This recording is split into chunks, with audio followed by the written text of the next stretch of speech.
So it's been a hot minute since I've done one of these, but I injured myself and I'm stuck at home with limited mobility. And I thought, what better way to entertain myself than to make movies, make videos? I thought I'd get back into Life of Pi, and I thought I've already sort of blocked out chapter 1 and then chapters 3 and 5. So with any luck, I actually do some more videos after this. But I thought, let me get started with an overview of Life of Pi, because I think that overview just simplifies what is actually a pretty complicated novel. So I'm going to pop this down for a sec. I just need it just now. I like talking with my hands. It helps me to make points when I gesticulate. So let's do a run through of the structure of Life of Pi so that you understand what it is that you're getting in the novel and you get a good sense of what the story is really about. Long ago, in 2017, I did a video on the author's note.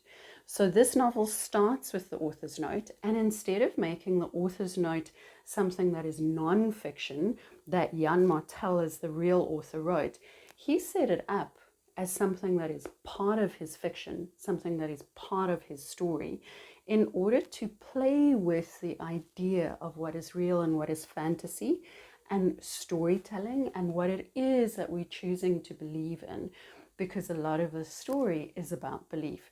So in that author's note, he creates the character of the author, and the character of the author is in India trying desperately to write a novel, which is not going well, and he meets Francis Adarubusami, one of the characters in the novel, who tells him, I have a story that will make you believe in God. The author is rightly skeptical, but he gets in touch with Pi Patel, and he tells us in the author's note that part 1 and 2 are Pi's story as narrated by Pi to him.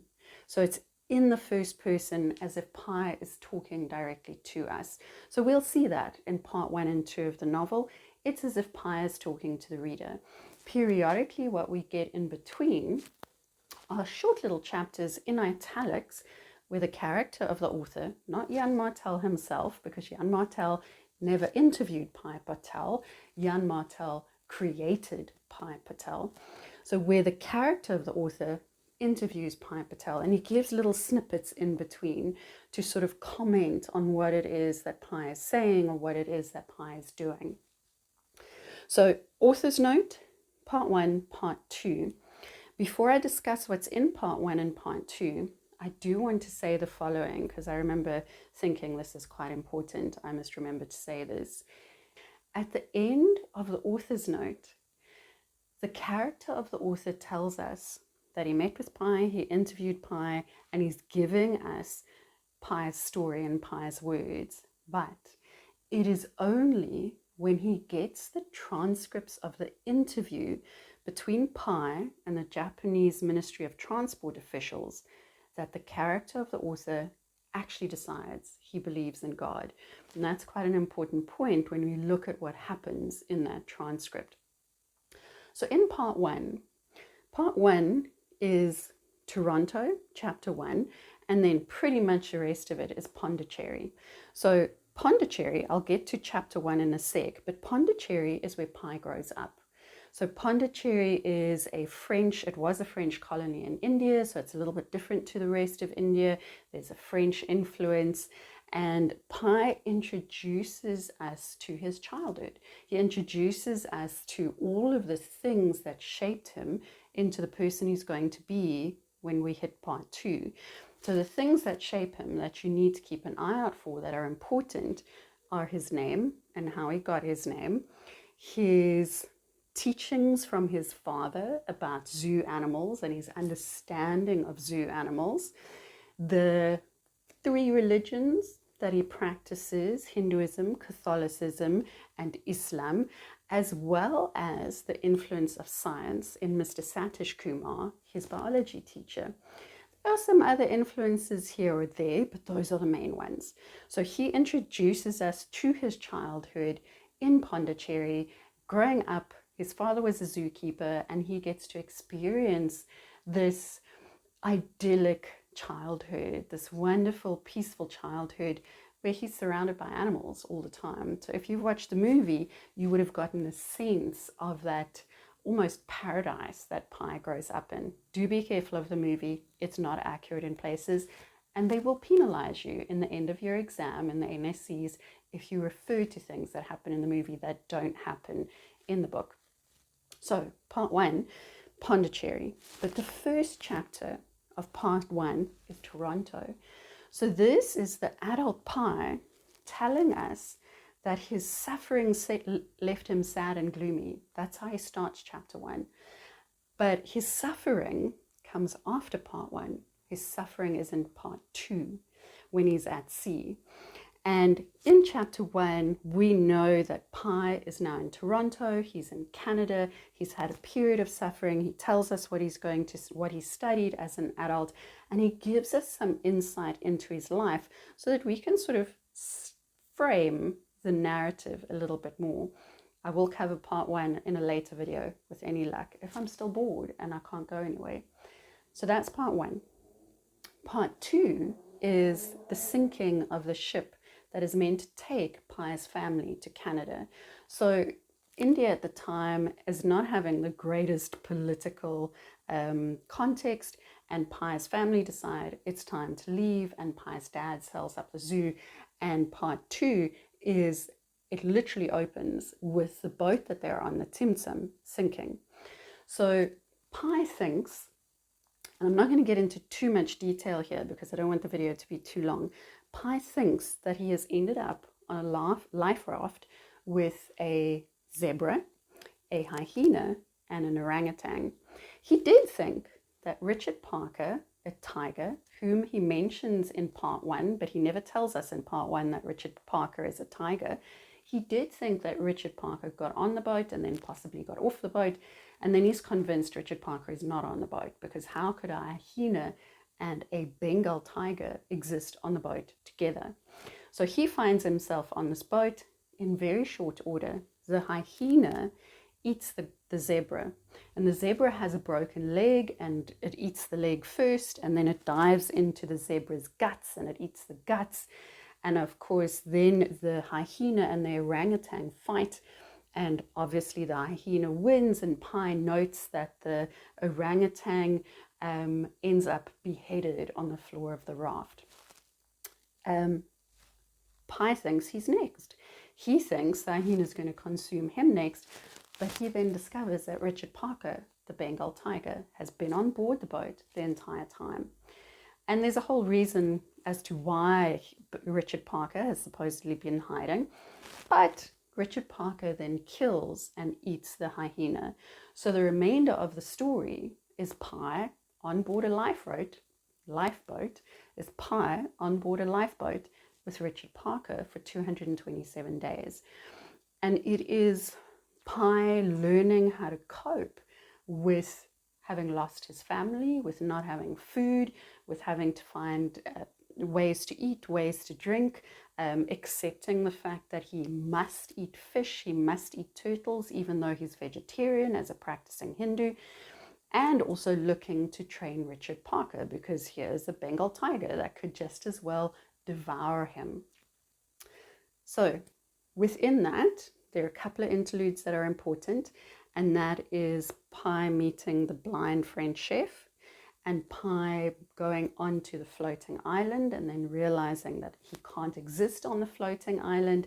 There's a lot of symbolism around those things, and we'll get to them with any luck if I'm still bored and housebound. And he leaves the floating island, and then shortly he and Richard Parker end up on a Mexican beach, and Richard Parker unceremoniously jumps off the boat, wanders into the jungle, and Pi is a little bit sad by that. Part 3 is the transcripts of the interview that the Japanese Ministry of Transport officials did with Pi. So there's a boat that sunk. These Japanese Ministry of Transport officials are there to determine why it sunk, and they interview Pi. And remember back in the author's note, I said to you that the character of the author said this is what made him believe in God. So here's the interesting thing. Pi tells these men, Mr Okamoto and Mr Chiba, the story of him being on the lifeboat. So he tells them part 2, and they say to him, well, we don't believe it. We don't believe that you spent 227 days on a lifeboat with a flippin' tiger. And Pi says, well, you want to know the story? And they say, no, we want the truth. And he says, well, it's always a story. And there we've got that idea about storytelling and how stories are manipulated, whether they are factual, fictional, whatever they are. As soon as you make something a story, you alter it in some way, shape, or form. Eventually, they get Pi to tell them the real story. So the real story is that, yes, Pi was on a boat with his family. The boat sunk. He ended up on a life raft with a Taiwanese sailor with a broken leg, with a French chef, and ultimately with his mom. The French chef convinces them that the Taiwanese sailor whose leg was broken, like the zebra's leg was broken, that the leg needs to be amputated, otherwise the Taiwanese sailor is going to die. They amputate the leg. It's horrific. They don't have any, anesthesia or anything to prevent pain. So this man is in enormous suffering. And what they discover is that the French chef had planned to use the leg for bait in order to help them to survive. So they are horrified at this. The Taiwanese sailor dies anyway. So the Taiwanese sailor dies. The French chef wastes no time in butchering the Taiwanese sailor and using his body as bait. And Pi's mom is horrified by this. She thinks this is the sole purpose that the French chef took off his leg, and then she sees him eating a part of the Taiwanese sailor. She attacks him. She sends Pi off to a little raft. I haven't told you about the raft, but we'll get there. And she loses, just like the orangutan loses against the hyena. And the French chef kills her and decapitates her, just like the orangutan was decapitated. Pi later gets back onto the lifeboat and kills the French chef, just like Richard Parker kills the hyena. The Japanese Ministry of Transport officials realize, oh, hang on, this human story completely parallels this fantastical animal story. In it, the French chef is the hyena, the Taiwanese sailor is the zebra, Pi's mom is the orangutan, and Pi is Richard Parker. And they tell Pi, look, this doesn't help us, because it still doesn't tell us how the boat sank. And Pi says to them, well, given that you can't determine how the boat sank, which story do you prefer? So what's beautiful, and this is where the character of the author comes to believe in God, is the last piece of information he got from the Japanese Ministry of Transport officials. And that is, the final chapter is an extract from Mr. Okamoto's report. It concludes with, okay, so this is the extract. As an aside, story of sole survivor, Mr. Pasin Molitor Patel, Indian citizen, is an astounding story of courage and endurance in the face of extraordinarily difficult and tragic circumstances. In the experience of this investigator, his story is unparalleled in the history of shipwrecks. Very few castaways can claim to have survived so long at sea as Mr. Patel, and none in the company of an adult Bengal tiger. So what Mr. Okomato has just done is he has chosen to believe in the story with animals, and that is like a metaphor for us choosing to believe in God. We could choose to believe just the harsh reality of life, or we could choose to believe in something greater, and that ultimately is the main message that Yann Martel, the real author, is getting across, that belief is a choice.